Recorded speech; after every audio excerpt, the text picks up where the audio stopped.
శ్రీ సచ్చిదానంద సద్గురు సాయినాథ్ మహారాజ్కి జై. శ్రీ సాయి చరిత 589, 589, 589, 589 పేజీలో 40వ ఓవి నుంచి ఈరోజు చదువుతున్నాము. 40వ ఓవి. బాబా యొక్క కదలికలు అగోచరం, స్థిరచరాలలో నిండి ఉన్నవారికి రాకపోకలు ఎక్కడివి? స్వచ్ఛందంగా వారు ఎక్కడైనా ప్రకటమవుతారు. ఉద్యాపనకు సుమారు 1 నెల ముందు ఒక సన్యాసి దహను రైల్వే స్టేషన్ మాస్టర్ వద్దకు తన పని మీద వచ్చాడు. అతడు గోశాల ప్రచారకుడు, గోవుల సంస్థలో స్వయం సేవకుడు. ఆ సంస్థ యొక్క ఆర్థిక పరిస్థితిని మెరుగుపరచడానికి చందాల కోసం వచ్చాడు. అతని వేషాన్ని బట్టి బెంగాలీ వ్యక్తి వలె ఉన్నాడు. స్టేషన్ మాస్టర్ అతనితో ఊరిలోనికి వెళ్తే అక్కడ మీకు మంచి ఏర్పాట్లు ఉంటాయని చెప్పాడు. అక్కడున్న మామలేదారుతో మీ అభిప్రాయాన్ని చెప్తే సేట్లు షావుకారులు కలిసి సహాయపడతారు. మామలేదారు ఒక్కరిని పట్టుకుంటే చాలు. ఈ ధర్మ కార్యానికి అనేక మంది చందాలు ఇచ్చి సహాయపడతారు. మీరు నిశ్చింతగా వెళ్ళండి అని ఉపాయం చెప్పాడు. అలా స్టేషన్ మాస్టర్ లోపల చెప్తున్నప్పుడు బయట గుర్రం ఖాళీ డెక్కల చెప్పుడైంది. మామలేదారే స్వయంగా అక్కడికి వచ్చి స్టేషన్ లోపలికి వెళ్ళాడు. స్టేషన్ మాస్టర్ను కలుసుకోవడానికి గదిలోకి ప్రవేశించాడు. సన్యాసితో, ఇదిగో మామలేదారు ఇక్కడికే వచ్చాడు. మీరు అతడితో ఇప్పుడు ఏం చెప్పదలుచుకున్నారో చెప్పండి. దైవవశాత్తు మీకు ఇక్కడే కలిశాడు అని మాస్టర్ చెప్పాడు. సన్యాసి తను వచ్చిన విషయాన్ని మామలేదారుతో మనవి చేశాడు. తర్వాత ఇద్దరూ బయటికి వచ్చి అక్కడే ఒక పెట్టె పైన కూర్చున్నారు. సన్యాసి అతనితో, ఈ కార్యాన్ని మీరే ఎలా అయినా సాధించాలి. గోరక్షణ ధర్మ కార్యం మీరు స్వయంగా పూనుకుంటే తప్ప పరాయి మనిషినైన నాతో ఈ పని అసలు ఏమాత్రమైనా అవుతుందా? మీరు తాలూకాకు అధికారి, నేను బికారిని. గోవుల క్షుద్బాధను నివారించడానికి ప్రజల ఇళ్లకు గడప గడపకు తిరిగేవాణ్ణి. మీరు సిఫారసుగా ఒక్క మాట చెప్తే నా పని త్వరగా అవుతుంది. మీకు గోమాత ఆశీర్వాదం, కీర్తి ప్రతిష్టలు లభిస్తాయని వేడుకున్నాడు. సన్యాసి ప్రార్థనను విని మామలేదారైన దేవు అతనితో, ఊరిలో ప్రస్తుతం వేరే పని కోసం చందాల వసూళ్లకు పూనుకున్నాం. దీనులపై దయగల రావు సాహెబ్ నరోత్తమ సేటు తెలివిగలవాడు. ఇప్పుడే ఎంతో కష్టపడి ఒక జాబితాను తయారు చేస్తున్నాడు. ఇక మీ చందాలకు అవకాశం ఎక్కడుంది చెప్పండి. ఈ సమయం మీకు ఉపయోగకరం కాదు, తర్వాత చూద్దాం. మీరు 3-4 నెలలు ఆగి ఊరికి రండి. అప్పుడు చూద్దాం. ఇప్పుడు అసలు లాభం లేదు అని చెప్పాడు. సన్యాసి అక్కడి నుంచి వెళ్ళిపోయాడు. ఒక మాసం గడిచాక కాబోలు అతడు టాంగా బండిలో మరల దహనుకు వచ్చాడు. దేవు ఇంటి ఎదురుగా వకీలు పరంజపే ఇల్లు. అక్కడే టాంగాను ఆపి దిగాడు. సన్యాసి బండి దిగడం దేవు చూశాడు. మునుపు చందాల కోసం వచ్చిన మనిషి సమయానికంటే ముందుగానే వచ్చాడు అని అనుమానించి దేవు కొడుకుతో చెప్పాడు. 1 నెల అన్నా పూర్తి కాలేదు.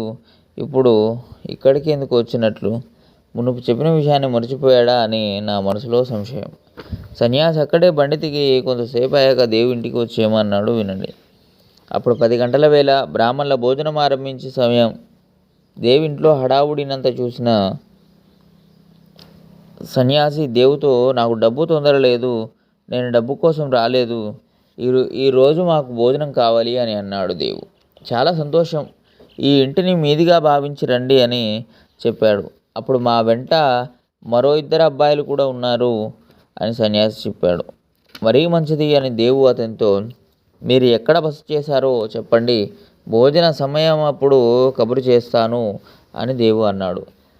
అదేం అవసరం లేదు, ఎప్పుడు రావాలి, మీరు ఎన్ని గంటలకు హాజరవ్వమంటే అప్పుడు వస్తాము అని సన్యాసి అన్నాడు. 12 గంటలకు అబ్బాయిలను వెంట పెట్టుకొని వచ్చి భోజనాన్ని స్వీకరించండి అని దేవు అతనితో చెప్పాడు. సన్యాసి వెళ్ళిపోయి సరిగ్గా 12 గంటలకు తిరిగి వచ్చి ముగ్గురు భోజనాన్ని కూర్చొని యథేచ్ఛగా తృప్తిగా తిన్నారు. వంటంతా తయారయ్యాక దేవు సన్యాసిని వెంట వచ్చిన వారిని బ్రాహ్మణుల పంక్తిలో కూర్చుండబెట్టి వారిని తృప్తిపరిచాడు.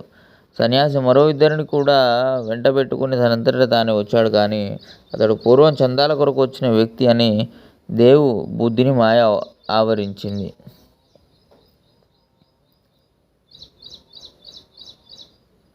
దాంతో మనసును మోహం చుట్టుకొని పోవడం వలన ఎవరో అతిథి భోజనానికి వచ్చాడని మాత్రమే అతని బుద్ధికి తోచింది.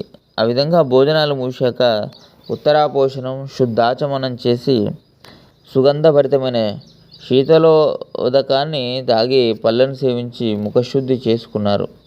తర్వాత శిష్టాచార ప్రకారం గంధం, పూలు, తాంబూలం, అత్తరు, పన్నీరు, బహుమానాలు, గర్యాలను దేవుడు సంతోషంగా ఇచ్చాడు. ఆ తర్వాత వచ్చిన వారంతా ఇళ్లకు వెళ్ళిపోయారు. సన్యాసి కూడా తన వారితో తన స్థలానికి వెళ్ళిపోయాడు. ఆ సమయం అప్పుడు ఆహ్వానించకుండానే వచ్చి భోజనం చేసిన ఆ ఆగంతకుడు బాబా అని దేవుకు తోచలేదు. అతని మనసులో ఇంకా సందేహమే. పిలవకుండా వచ్చిన ముగ్గురికి ప్రత్యక్షంగా తన సమక్షంలో వడ్డించిన దేవు మనసులో సంశయం. బాబా వచ్చినట్లుగా నిదర్శనం ఏమిటని జోగును అడిగాడు. ఉద్యాపన పూర్తి కాగానే దేవు జోగుకు ఉత్తరం రాశాడు. బాబా వస్తానని ఖచ్చితంగా చెప్పి నన్ను మభ్యపెట్టారేమిటి? ఇక్కడికి తప్పక వస్తానని ఎందుకు చెప్పారు? మీరు కూడా వారి వెంట వస్తారన్న బాబా మాట అబద్ధం కాదు. కానీ వారు వచ్చినట్లు నాకేమీ సాక్ష్యం కనిపించలేదే. ఇలా ఎందుకు జరిగింది? నన్ను ఎందుకు నిరాశపరిచారు? వారు వస్తారని ఆశగా ఎదురుచూశాను, కానీ వారు వచ్చినట్లుగా నాకు అనుభవం కలగలేదు. భక్తితో వారిని ఆహ్వానిస్తే శరణుజొచ్చిన నా వద్దకు వస్తానా అని చెప్పారు, కానీ అలా జరగలేదు. ఇదంతా నాకేం అర్థం కావడం లేదు. నేను స్వయంగా రావడానికి వీలు కాక ఎంతో దీనంగా ఉత్తరం రాశాను. వారు వస్తారని తెలిసి నేను ధన్యుణ్ణని తలచాను. బాబా ఏ మిషతోనో ఏ వేషంలోనో వస్తారని తలచాను, కానీ అలా ఎందుకు జరగలేదా అని చాలా ఆశ్చర్యంగా ఉంది. జోగా ఆ వృత్తాంతాన్నంతా సాయికి విన్నవించాడు. బాబా ఆశ్చర్యచకితులై అతనితో ఏమన్నారంటే, ఆ ఉత్తరాన్ని నా ముందు విప్పి చదవకముందే దాన్ని విసిరి దాన్ని వ్రాసిన వారి మనసు కనిపిస్తుంది. చదవకముందే దాన్ని వ్రాసిన వారి మనసు కనిపిస్తుంది. ఆ ఉత్తరాన్ని నా ముందు విప్పి చదవకముందే దాన్ని వ్రాసిన వారి మనసు కనిపిస్తుంది. నేను వస్తానని ఖచ్చితంగా చెప్పి నమ్మించి అతన్ని నిరుత్సాహపరచాలని అంటున్నాడు కదూ. నన్ను గుర్తుపట్టలేనప్పుడు మరి నన్ను ఎందుకు పిలిచినట్లు అని అతన్ని అడుగు. నేను శారీరకంగా ఇక్కడి నుంచి కదలలేదు, కానీ నేను ఉద్యాపనకు వెళ్ళి భోజనం చేసి వచ్చాను. ఇద్దరితో సహా వస్తానని చెప్పినట్లుగానే ఇద్దరిని వెంట పెట్టుకుని వెళ్ళాను. భోజనానికి ఇంకా వ్యవధి ఉండగా అప్పుడు నేను మెల్లగా సన్యాసి వేషంలో మొదట ఒక్కనే వెళ్ళాను. నీకు గుర్తు వచ్చిందా?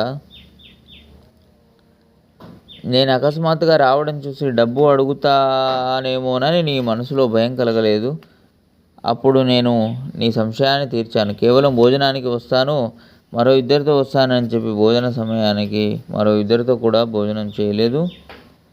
చూడు, నా మాట నిలబెట్టుకోవడానికి నా ప్రాణం సైతం ఇడిచి చచ్చిపోతాను, కానీ నా నోటి మాటలు ఎన్నడూ వృధా కావు. సాయినాథుల మాటలు విని జోగ ఆనందానికి అవధులు లేవు. నిజమే, బాబా వచ్చిన వృధా కాదు. ఇది అందరికీ ఎల్లప్పుడూ అనుభవమే. జోగ్ సంతోషంతో వృత్తాంతాన్నంతా సవిస్తరంగా పెద్ద ఉత్తరం రాసి దేవునికి తెలియజేశాడు. 93వ నుంచి మరో వీడియోలో చదువుకుందాం. సచ్చిదానంద సద్గురు సాయినాథ్ మహారాజ్కి జై. లోకా సమస్తాం సుఖినో భవంతు. శాంతి శాంతి శాంతి.